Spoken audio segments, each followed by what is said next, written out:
अगर आप भी इंडिया की भोली जनता की तरह इंडेक्स फंड्स में इन्वेस्टमेंट करने के बारे में सोच रहे हैं तो 1 मिनट के लिए रुक जाइए, क्योंकि इस वीडियो के अंदर मैं आपको इंडेक्स फंड्स के फायदे और नुकसान दोनों बताने वाला हूं, जहां पर आपको साफ साफ क्लियरली पता चल जाएगा कि क्या इंडेक्स फंड्स में इन्वेस्टमेंट करने से आपका फायदा होगा या आपको यहां पर धोखा मिल सकता है। वीडियो को स्टार्ट करते हैं। मेरा नाम है विकास मीना, आप देख रहे हैं डीमैट टाइप।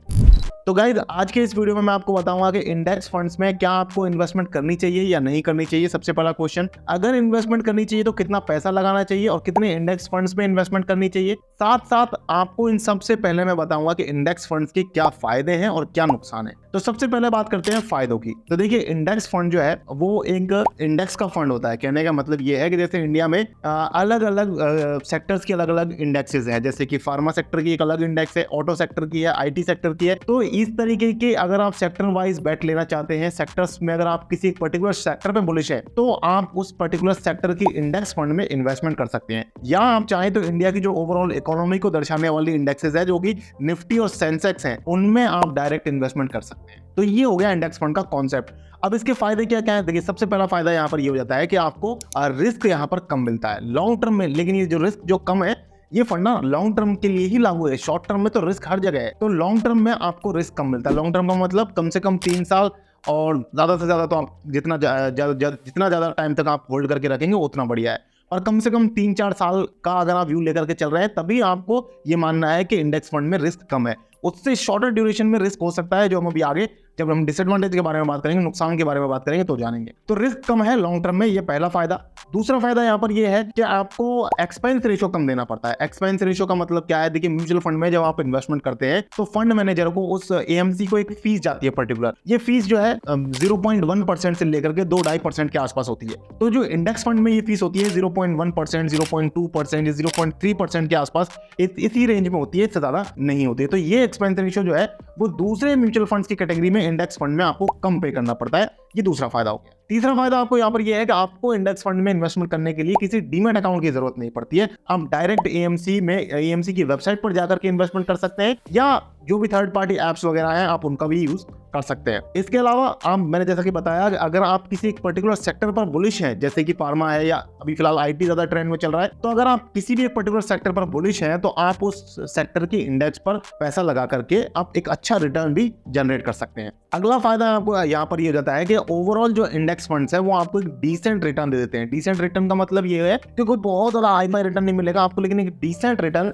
मिल जाएगा। अब ये जो डिसेंट रिटर्न है, इसी में पूरा कैच है, जो हम डिसएडवांटेज वाले सेक्शन में हम बात करने वाले हैं। तो अब हम बढ़ते हैं डिसएडवांटेज की तरफ। हमने फायदे जान लिए इंडेक्स फंड्स के, अब हम बात करते हैं नुकसान क्या है इंडेक्स फंड के। क्यों यहाँ पर आपको इन्वेस्टमेंट करना चाहिए या नहीं करना चाहिए, ये क्वेश्चन आखिर क्यों पैदा होता है। तो अब हम नुकसानों के बारे में बात करते हैं। तो देखिए, सबसे पहला नुकसान यहाँ पर यह है कि आप इसमें ट्रेड नहीं कर सकते। ऑब्वियसली हम म्यूचुअल फंड्स में ट्रेड नहीं कर सकते, तो ट्रेडर्स के लिए ये वीडियो नहीं है, इन्वेस्टर्स के लिए है। जो लोग ट्रेड करना चाहते हैं वो ETFs वाले मेरी वीडियो जाकर के देख सकते हैं, क्योंकि इंडेक्स फंड का एक ऑप्शन ETF है, तो ETF में आप ट्रेड कर सकते हैं। इंडेक्स फंड जो है या म्यूचुअल फंड जो है वो इन्वेस्टमेंट के पर्पज से ही बनाए गए हैं। अब यहाँ पर दूसरा जो मेन डिसएडवांटेज आता है वो ये आता है कि सेक्टोरल फंड्स जो मैं बता रहा हूँ आपको शॉर्ट टर्म में अच्छा रिटर्न दे सकते हैं, वो यहाँ पर बहुत ज्यादा रिस्की भी हो सकते हैं। रिस्की ऐसे हो सकते हैं कि मान लीजिए आपको लग रहा है कि IT सेक्टर बहुत बढ़िया कर रहा है, आपने उसमें पैसा डाला, लेकिन अचानक वहां पर IT सेक्टर में कोई ऐसी गवर्नमेंट की रेगुलेशन आ गई, या कोई वॉर वगैरह हो गया, कोई लड़ाई झगड़ा हो गया इंटरनेशनल लेवल पर, या कोई दूसरी क्रूड ऑयल के दाम वगैरह बढ़ गए। मान लीजिए आपने फार्मा में पैसा लगाया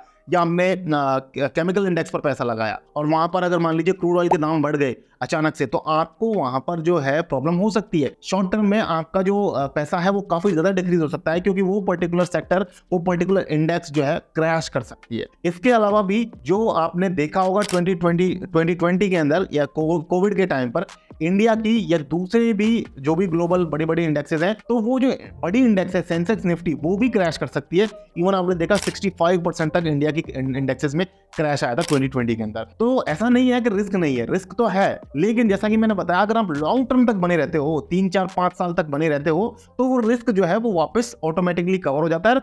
क्योंकि जो इंडेक्सेस है उनको अल्टीमेटली तो ऊपर ही बढ़ना है। इंडिया की इंडेक्सेस के बारे में बात करें तो हमारी इंडेक्सेस को अल्टीमेटली तो ऊपर ही बढ़ना है, तो हमें उसके लिए वेट करना पड़ता है। तो 3-4-5 साल का अगर आपका व्यू है तो आप कह सकते हैं कि इंडेक्स फंड्स में रिस्क बहुत कम है, नेग्लिजिबल है। शॉर्ट टर्म में रिस्क यहाँ पर भी हो सकता है। अब यहाँ पर एक जो मेन डिसएडवांटेज आती है इंडेक्स फंड की, वो ये आती है कि यहाँ पर आपको लिमिटेशन ऑफ रिटर्न, यानी कि रिटर्न जो ब्याज बनता है पैसे पर, वो लिमिटेड बनता है। अब लिमिटेड का मतलब क्या है? देखिए, लिमिटेड का मतलब ये है कि अगर आप फ्लेक्सी कैप में जाएंगे, अगर आप ईएलएसएस में, मल्टी कैप में या फोकस फंड्स में, किसी दूसरे फंड में अगर आप इन्वेस्टमेंट करते हैं, तो आपको 21%, 22, 23, 25% तक का भी CAGR रिटर्न बन जाता है एक लंबे पीरियड ऑफ टाइम के लिए, यानी कि 7-8 सालों के लिए भी अगर आप देखेंगे तो आपको मार्केट में कई सारे ऐसे म्यूचुअल फंड्स मिलते हैं जो पिछले 7-8 साल से 24-25% का CAGR जनरेट कर रहे हैं। लेकिन इंडेक्स फंड्स में ऐसा नहीं होता है। इंडेक्स फंड्स में आपको जो इंटरेस्ट बनता है, जो पैसे पर ब्याज बनता है, वो मैक्सिमम टू मैक्सिमम 14 से 15% ही बनेगा।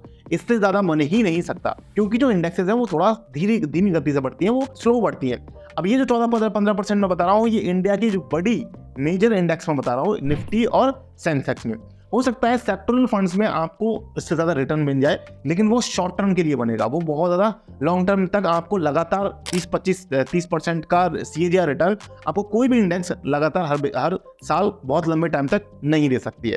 अब यहाँ पर हो सकता है आप थोड़े से कंफ्यूज हो गए हो कि यार आप फायदे बता रहे हो, नुकसान बता रहे हो, करना क्या है हमें, क्या हमें इन्वेस्ट करना है या नहीं करना। तो देखिए, समझाता हूँ आपको। इन्वेस्टमेंट हमें करना है इंडेक्स फंड्स में। वो इसलिए क्योंकि यहाँ पर हमें बहुत ज़्यादा मेहनत करने की जरूरत नहीं है, ये एक पैसिव इन्वेस्टमेंट है। और जैसा कि मैंने बताया, जो लॉन्ग टर्म इन्वेस्टर्स हैं, जो बहुत लंबे टाइम तक इन्वेस्टमेंट करना चाहते हैं, मिनिमम तो मैंने बताया 3 साल, लेकिन मैक्सिमम, आपका मैक्सिमम का कोई लिमिट नहीं है। जो 10, 15, 20 साल तक इन्वेस्टेड रहना चाहते हैं, उनके लिए इंडेक्स फंड एक अच्छा ऑप्शन है। क्योंकि अगर आपको 15 साल तक, 20 साल तक अगर आपको 15% का CAGR रिटर्न बनता है, तो वो एक काफ़ी अच्छा और एक डिसेंट रिटर्न हम मान सकते हैं। तो लॉन्ग टर्म इन्वेस्टर्स के लिए तो जरूरी है इंडेक्स फंड्स में इन्वेस्टमेंट करना। अब क्वेश्चन ये आता है कि क्या हम सारा पैसा एक ही इंडेक्स फंड्स में डाल दें, या हम सारा ही पैसा जो भी हमें म्यूचुअल फंड्स में जो पैसा लगाना है, वो सारा पैसा हमें इंडेक्स फंड्स में ही इन्वेस्ट करें या दूसरे म्यूचुअल फंड्स में भी इन्वेस्ट करें। तो देखिए, इसका जो आंसर है वो यहाँ पर छुपा हुआ है एक फॉर्मूले के अंदर, जो फॉर्मूला मैंने आपको पहले भी कई बार वीडियोस में बताया है। ये फॉर्मूला है 100 minus age divided by 2 into risk score. 100 minus age divided by 2 into risk score. अब ये जो इससे नंबर निकल करके आता है, इस नंबर से आपका म्यूचुअल फंड इन्वेस्टमेंट का प्रोपोर्शन पता चलता है। ये नंबर परसेंटेज में निकल करके आएगा। एग्जाम्पल के लिए मान लेते हैं, यहाँ पर एक बंदा है जिसकी एज 30 साल है और वो कंजर्वेटिव इन्वेस्टर है। कंजर्वेटिव इन्वेस्टर के लिए रिस्क स्कोर 1 होगा, मॉडरेट के लिए 2 होगा, और जो एग्रेसिव इन्वेस्टर्स हैं, जो ज्यादा रिस्क लेना चाहते हैं, उनके लिए रिस्क स्कोर 3 का होगा। तो अब कंजर्वेटिव इन्वेस्टर के लिए यहाँ पर 1 का रिस्क स्कोर है, एज हम 30 मान रहे हैं, तो 100 माइनस 30 डिवाइडेड बाई 2 इंटू 1, तो ये जो नंबर बनकर के आ गया 70 डिवाइडेड बाई 2, यानी कि 35%। तो इसका मतलब ये हुआ कि जो कंजर्वेटिव इन्वेस्टर है उसको 35% अपना पैसा जो है वो म्यूचुअल फंड में इन्वेस्टमेंट करना चाहिए। अब अगर एग्जांपल के लिए मान लीजिए 1 लाख रुपए की आप इन्वेस्टमेंट कर रहे हो और आप कंजर्वेटिव इन्वेस्टर हो, 30 साल की आपकी एज है, तो आपको जो पैसा है वो यहाँ पर 35,000 रुपया म्यूचुअल फंड में लगाना है। और एग्जैक्ट कैलकुलेशन आप खुद से कर सकते हो। इनफैक्ट मुझे कमेंट सेक्शन में जरूर बताइएगा जो एग्रेसिव इन्वेस्टर्स के लिए जो ये नंबर आएगा वो कितना निकल करके आता है इस फॉर्मूले से, तो आप मुझे कमेंट करके जरूर बताइएगा। अब हम बात करते हैं कि ये म्यूचुअल फंड्स में हमें कितने म्यूचुअल फंड में इन्वेस्टमेंट करना चाहिए और उसमें से इंडेक्स फंड कितने होने चाहिए। तो देखिए, इसका सिंपल आपको थंब रूल्स दे देता हूँ। अगर 1 लाख रुपए से छोटे अमाउंट में आप इन्वेस्टमेंट कर रहे हैं तो आपके लिए एक म्यूचुअल फंड सफिशिएंट है। और वो एक म्यूचुअल फंड कोई सा भी हो सकता है, जरूरी नहीं है कि आप इंडेक्स फंड में इन्वेस्टमेंट करें, या प्रेफरेबली अगर आप उसको फ्लेक्सी कैप चुनेंगे तो ज्यादा बेटर होगा। चाहे तो आप इंडेक्स फंड भी रख सकते हैं अगर आप बहुत लंबे टाइम तक बने रहना चाहते हैं, ज्यादा कोई हैसल नहीं करना चाहते, ज्यादा आपको बार बार सेल और एग्जिट नहीं करना है, मतलब आपको चेंज नहीं करना है इंडेक्स फंड, तो आप चाहे तो अगर 20 साल का आपका व्यू हो तो एक ही इंडेक्स फंड आप रख सकते हैं। और अगर आप शॉर्ट टर्म का व्यू आपको चाहते हैं कि 4-5 साल बाद चेंज करेंगे तो फ्लेक्सी कैप चुनिएगा, ज्यादा बेटर रहेगा। तो 1 लाख रुपए से कम वालों के लिए ये हो गया।